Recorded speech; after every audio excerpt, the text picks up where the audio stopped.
This is our empty freezer. We have been out without power since Sunday evening. Why is it wet? Because it's all melted. We're just doing what we can for the public. So we did save 30 pallets, and that was pretty much gone Tuesday. The customers that I've seen, they're elderly and without power. It's horrible. We've been selling ice out of the trucks to customers right in front of our location. You're a lifesaver, young man. Wonderful day. I feel bad for them, but I need to get up and running so that we can do more.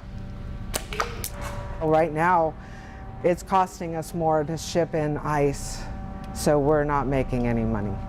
We just want to get the ice out to the public so that they can have something cold.